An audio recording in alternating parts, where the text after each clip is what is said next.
Mr. Investor Lot, welcome back to the channel, baby. What has been going on in the market today? Our beloved bingo is back up. Oh my goodness, we had some trolls. Some trolls were saying, oh look, you're down in the dumps. Well, guess what, baby? Ooh, if you bought down in that dumps, you would have got 59% return, baby. So today I'm going to be telling you about the earnings call. People were asking me today. I didn't know. I don't know when it's going to be, but now I do. Ho ho, yeehaw, cowboys. As you can see, we're going to have a conference call and a live webcast will be hosted on Tuesday, 23rd, 2021. 4:30 p.m. Eastern Time to report financial results for the fourth quarter and the year-end 2020. So they're going to highlight their recent corporate progress. And we got loads of people coming in with the comments. Let's go, baby. Love this company. Boom, fire. Well, baby, it don't stop there. Let's take a looky here. So guys, people were saying here on Reddit in the bingo group, they were basically saying they saw this at the conference. I said, where did you find this beautiful gem? This beautiful layout? And Mr. Ficklestay said it was showed up in today's presentation. I captured it while watching, and that was at the Cowan event. So remember that corporate event, Cowan? Ho ho, yeah, baby. Apparently this man managed to get in, but I don't know how he got in. It says institutional clients and corporate clients only. Is he a corporation?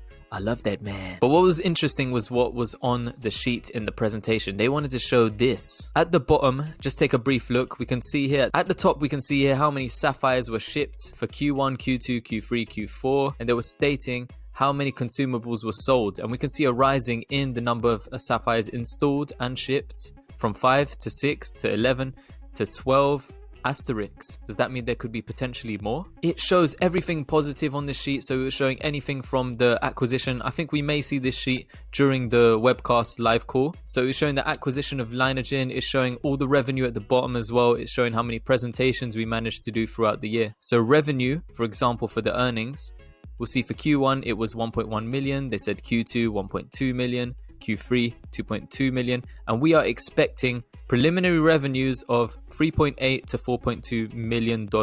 And that's juicy, because if we only got around 2 million here and we're getting some more over here, oh, naughty. But I will prepare you for this. If we don't hit that revenue and the revenue is slightly below what we expect, or the earnings per share is below what we expect, I'm not going to fret.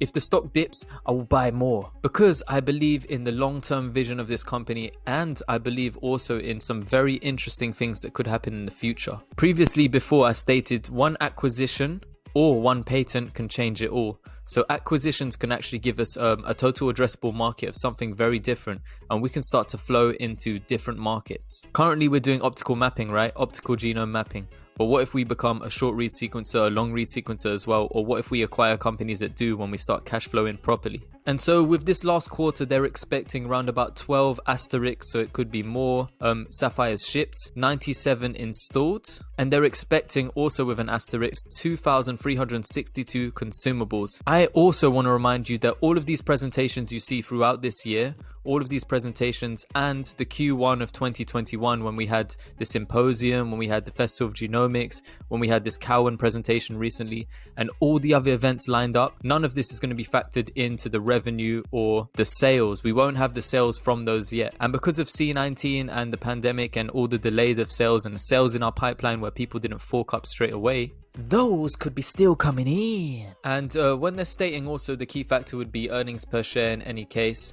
I don't think the earnings per share is going to be positive. I think we're still going to probably come through as a loss, because I think what we're focusing on is growth. We shouldn't focus on being profitable right now. We should try and grow and expand as much as possible. Hence the growing careers page, the growing team that we are actually branching out and hiring across the whole of the world. Yet again, we're hiring staff. Once again, you can see in San Diego, we're looking for manufacturing associates down here that just came out today, and we're looking for staff software engineers again for hardware acceleration. Manufacturing associate, why would we be hiring if we don't have the sales coming in? So I think we're actually going to be branching out. When they start to reveal how many sales we made in the next few quarters after this one, it's going to be insane. Literally, take a look at this here. Their primary responsibilities and duties are production of consumables following manufacturing batch records, standard operating procedures. It's basically everything to do with all of the shipping, all of the manufacturing of these consumable chips, packages, cartridges. So literally we've got jobs opening up all across the world, mostly in America. We've got some opening up in Europe.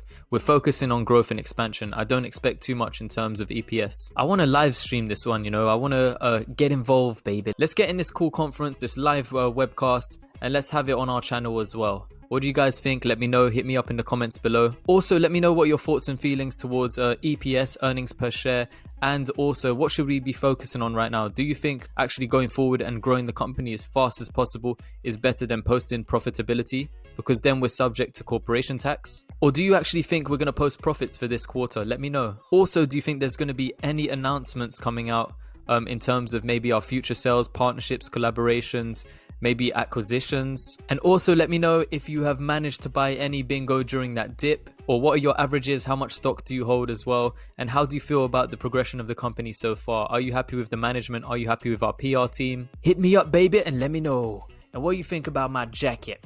Do I look like a cowboy? Yeehaw! Also, please join the Patreon any level. Everybody who's in the Patreon group, I'm going to be doing the Discord for this weekend. So we'll have it exactly up and running. We can do all our DD together. And whenever you get news on bionano genomics or any of our favorite stocks that we'll be looking at in the future, loads of growth stackers, just hit me up, let me know, and then we'll do a little video. But if you'd like to join my channel instead, it's only 99 cents. Click the join button up here and you really help me create up-to-date, good quality content and videos for you guys. But if you're unable to join the channel memberships and Patreon, I appreciate you guys. Just you hitting the like and clicking the subscribe means the world to me.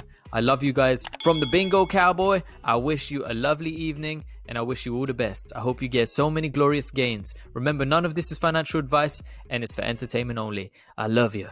Mr. Invest a lot, over and out, baby.